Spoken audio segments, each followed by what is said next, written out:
Welcome to Progressive Social. Today you will learn the first chapter from Civics, the Indian Constitution, Class 8. Football. Many of you have probably heard of or even played football. As the name suggests, this is a game that involves the player's feet. According to the rules of football, if the ball touches the arms of any player except the goalkeeper, then this is considered a foul. Similarly, other games such as hockey or cricket also have rules according to which they are played. Like these games, a society also has constitutive rules. These rules are formulated through consensus. And in modern countries, this consensus is usually available in written form.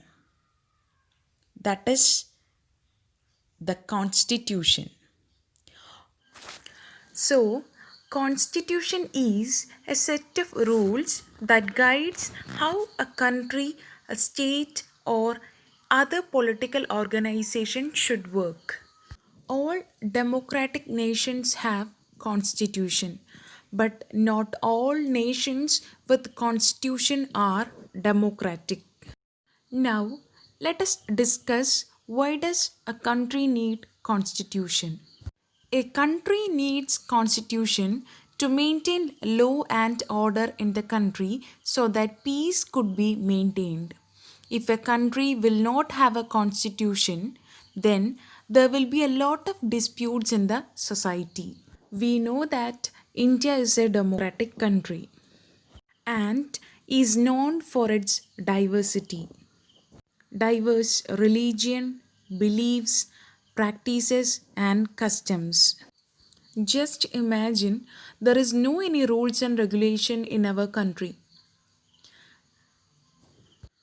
There will be communal issues and other social and economic inequalities. In order to avoid such problems, a constitution is necessary for every country. The constitution serves several purposes. Let us look at them. The first purpose of the Constitution is it tells us the fundamental nature of our society. What kind of a society we live in and what values their society upholds. Let us understand this with an example of Nepal. Nepal has witnessed several people's struggle for democracy. There was a people's struggle in 1990 that established democracy, but the final authority was the king and the council of ministers. Again in 2006, people of Nepal put an end to the powers of the king and began to write a new constitution to establish Nepal as a democratic country. The citizens of Nepal did not want to obey the previous constitution because it did not reflect the ideals of the country that the people wanted it to be. So, the first purpose of the constitution is it tells us the fundamental nature of the society. The second purpose of a constitution is it defines the nature of a country's political system. Or we can say, in other words, that a constitution tells the citizens what type of government they have. For example, Nepal's earliest constitution stated that the country to be ruled by the king. But after 2006, the country was ruled by political leaders. So, in a democratic country, it will be done by the elected representatives. And here, constitution provides certain guidelines for the leaders. These guidelines were made to prevent the misuse of power by our political leaders.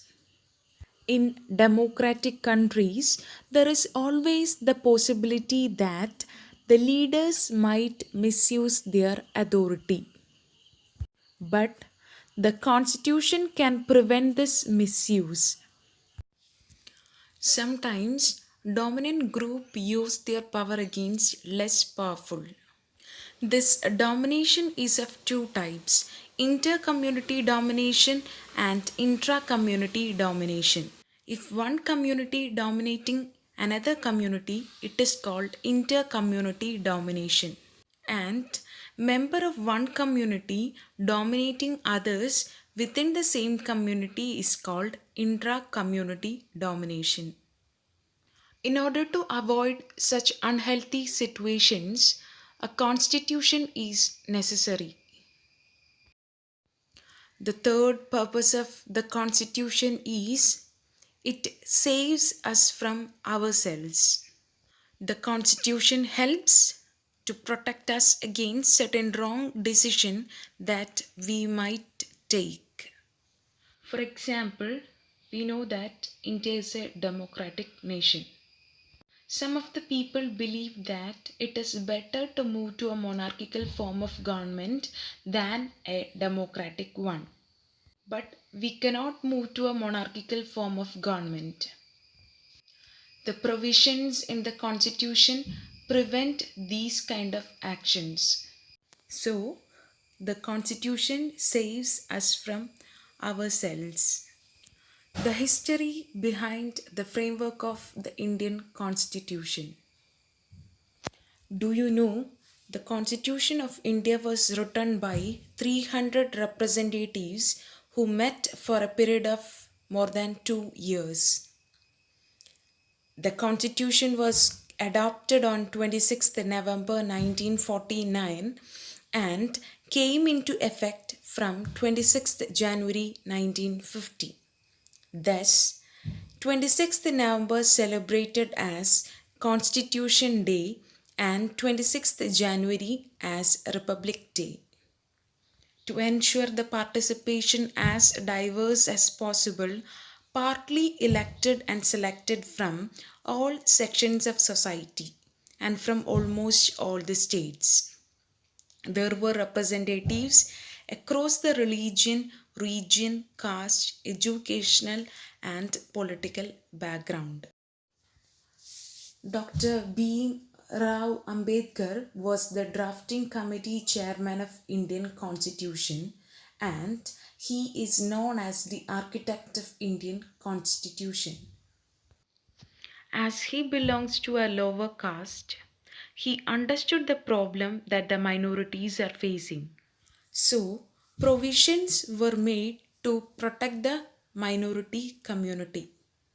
Dr. Rajendra Prasad, the first president of independent India, was the chairman of Constituent Assembly. Now, let us check the key features of Indian Constitution. The Indian national movement had been active in the struggle for independence from the British rule for several decades. And at the same time, India faced several social issues: caste system, communal issues, and other social evils like sati, child labor, child marriage were existed. Thus, the nationalists devoted a great deal of time to imagine and plan what a free India would be. India was partitioned when the constitution was being written. Considering all these issues, the Constitution reflects a respect for maintaining diversity and preserving national unity, along with eradication of poverty through socio-economic reforms. The key features of Indian Constitution are federalism, parliamentary form of government, separation of power, fundamental rights, and secularism. Federalism. It means existence of more than one level of government. That means we have a government at the central level headed by Prime Minister, at the state level headed by Chief Minister, and at the village level, that is the Panchayat. The constitution specifies where each tiers of the government can get the money for the work that it does. And all states are not merely agents of the federal government but draw their authority from the constitution as well. And we people, we the citizens of India, are governed by laws and policies made by each of these levels of government. A federal system is important because whenever we face any problem in the society, we can approach the nearby panchayat instead of going to meet the state government or the central government. So, a federal system is always important. Democracy is of the people, by the people, and for the people. The Indian Constitution guarantees universal adult franchise for all the citizens above the age of 18. And citizens have a direct role in electing their representatives. The representatives are thus accountable to the people in a parliamentary form of government. Any citizen, irrespective of his or her social background, can contest election. Just like organs of a body, the state also has some organs. There are three organs of the state: legislature, executive, and judiciary. Legislature refers to our elected representatives, those who make laws. Executive is a small group of people who are responsible for maintaining laws and running the government. Example: all the ministers, officers, prime minister, chief minister, etc. And judiciary refers to the system of courts in the country, who settles disputes and make sure that laws are obeyed by each and every citizen. Supreme Court is the apex court. Each organ is separated from each other. That means each organ acts as a check on the other organ of the state to ensure that no organ is misusing their authority. The next organ is the fundamental rights. It referred to as the conscience of Indian Constitution, and it protects the citizens against the arbitrary and absolute exercise of power by the state. The Constitution guarantees the rights of individuals against the state as well as against other individuals. In addition to fundamental rights, the Constitution has a section called Directive Principles of State Policy, which ensures greater social and economic reforms and to reduce the poverty of the masses. There are 6 fundamental rights. We can check one by one. The first fundamental right is right to equality. All are equal before the law. That means no citizen can be discriminated against on the basis of religion, caste, or gender. Every person has access to all the public places, and state cannot discriminate against anyone in matters of employment. Right to freedom. Every citizen has the right to freedom of speech and expression, the right to form association, the right to move freely and reside in any part of the country, and also the right to practice any profession. Right against exploitation. People, especially women and children, may face exploitation in schools and in working places. The right against exploitation prohibits trafficking, forced labor, and children working under 14 years of age. Fourth fundamental right, right to freedom of religion. Freedom of religion is provided to all citizens. Everyone has the right to practice, profess, and propagate the religion of their choice. At the same time, you cannot force anyone to change their religion or to practice any other custom. In case any citizen deny the right to freedom of religion, you can approach the court using this fundamental right. Fifth fundamental right, cultural and educational rights.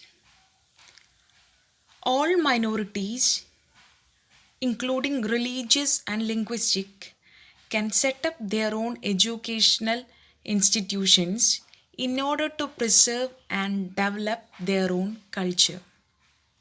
For example, our school is a minority educational institution which preserve and develop the culture of Muslim community. And the last fundamental right, right to constitutional remedies. If you think that any of the above 5 fundamental right is denied by any citizen or by the state, you can move to the court.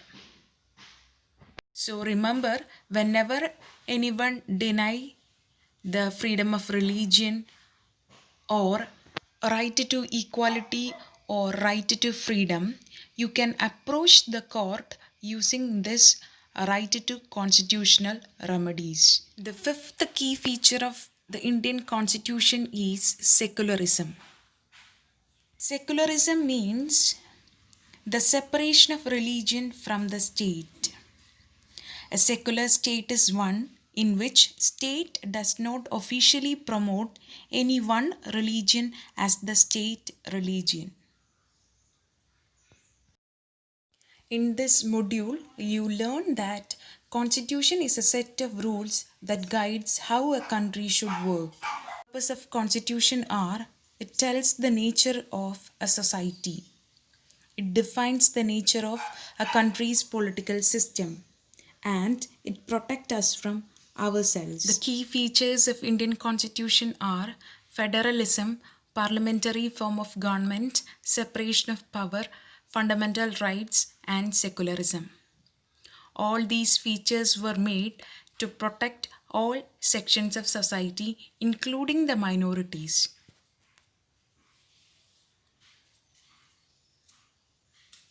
Thank you.